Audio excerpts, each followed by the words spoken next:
Hello, my name is Jonathan Dury, and this is another installment of my cooking series.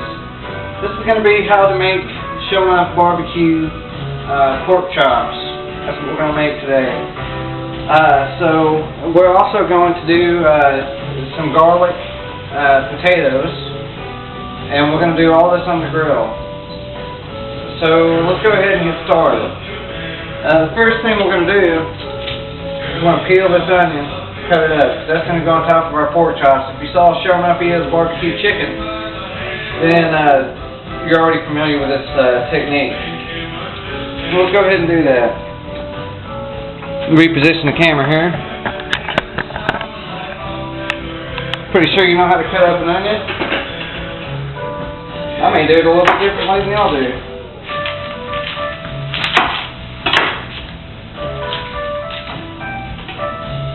Got the trash right down there. Thought I was throwing it on the floor, didn't you?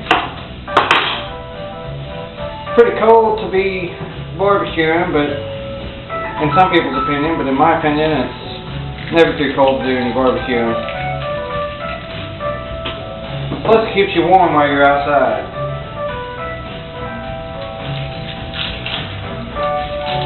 Oh yeah, let's go ahead and do that.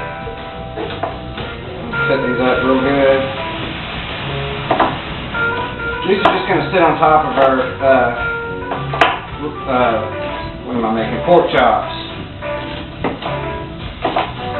The juices, like on the Sho Nuff Ilz barbecue chicken, are going to cook down into the pork chops and make them a whole lot better. Let's go ahead and get these out. Now, like the Sho Nuff Ilz barbecue chicken or the Sho Nuff burgers, we're going to cook them on the foil. So that just keeps things cleaner and neater, I think. Now, I've pre-made some homemade barbecue sauce here. Of course, this time we're not going to mix in the peppers and the onions. We're just going to put some of this on there, throw the onions on there, throw it on the grill. What I do with the barbecue sauce is, well, I'm not going to tell every ingredient, but I will tell you that I start with at least the pork chops, I start with a Stubbs spicy barbecue sauce. It's got the Black Cowboy on there, you can't go wrong, Black Cowboy. And I take that and I add some Fletcher's and Burr's homemade Tabasco sauce to it. After I do that, I mix in a few other ingredients, and I can't really, disclose all those. But a couple of them is black pepper, freshly ground, some ground sea salt. A little bit of garlic powder. Okay, so that's what our pork chops look like at this time. Pretty tasty. Now, I wanted to use the tenderloin pork chops, but the ones I had at the market just didn't look very good. So what I ended up using is breakfast pork chops, which in my opinion is okay. They're not terrible. I'm going to cut up this potato here. I'm going to cut it 5 or 6 times. This is a pretty large Idaho baking potato. I'm going to cut it up like you see here.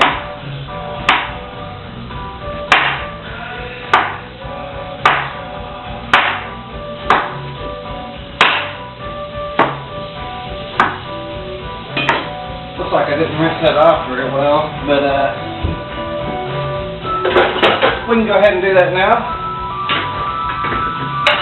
Put this in the colander.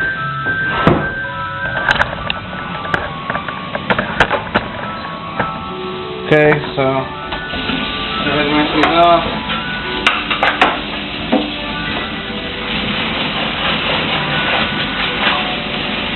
That's how we roll. Got to roll clean around here. Okay, back over to the cutting board. We'll actually just go ahead and put this on the foil. Sorry I'm a little bit disorganized. This was kind of a last minute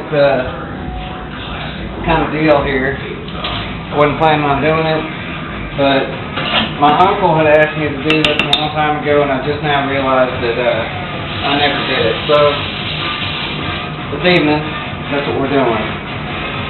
Now, like we did on the Sho Nuff Ilz barbecue chicken installment, we're going to go ahead and put the butter on here, and we're going to put loads of it too, because these have to cook on the grill just as long as those pork chops, which is quite a while. Put a little bit of butter on there, or a whole lot of butter on there, and just use some run-of-the-mill garlic powder. Put quite a bit on there. Add some ground sea salt to that, and a little bit of ground black pepper. Now, we're just going to take a look. That's what it looks like. Alright. Matter of fact, we might actually throw a couple onions in here. Why not? Alright, now we're going to close that up.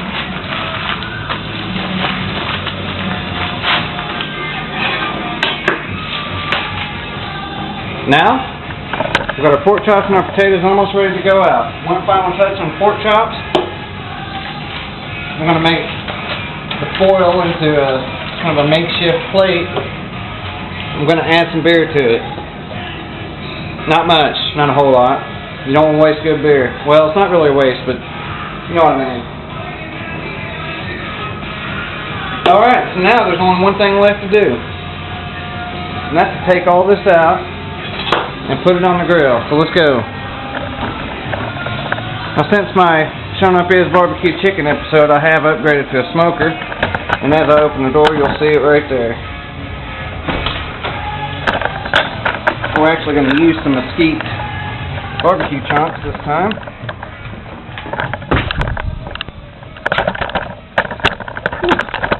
It's a bit chilly out here. Alright. Put these on here. Our potatoes on there.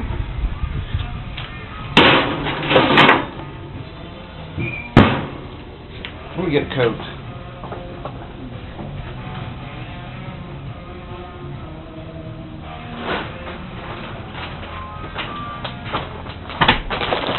Okay.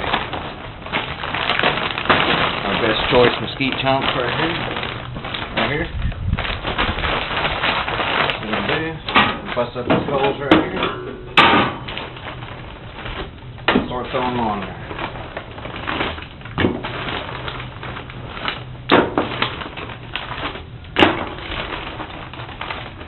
Quite a few, about half a bag.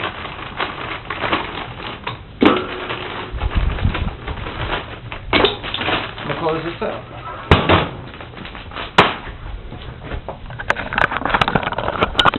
Now in a couple of minutes you're gonna start seeing it smoking, but let me just stress this real quick. If you have one of these, you want your draft to be all the way open in the beginning. That makes sure that you know, you've got plenty of airflow and everything. And that's going to make it a little bit hotter, but you're not going to burn it because you got your firebox down here. Make sure this is all the way open. And see, you've got all your fire and everything in there, and it's starting to smoke. And then your smoke's going to come up through here like it is right now, and then come out through the top. Yeah. I don't know if you can see it or not. It's not smoking real good right now. Anyway. So, I guess that's going to get it for this episode, for this installment. If you make some homemade pork chops and you use this method, I guarantee you that you can have some Sho Nuff Ilz barbecue pork chops. And potato. Yeah, garlic potatoes, they're pretty good too. Pretty tasty. And you can use the red potatoes for that, or the Idaho baking potatoes like I use. Doesn't really matter. It's not going to turn out as good as mine, but it might be close. Just try to use this method and stick to it, and you should have a good meal. There you go. You see it's starting to smoke? Okay, thanks a lot for watching, y'all. And if you got any ideas, let me know.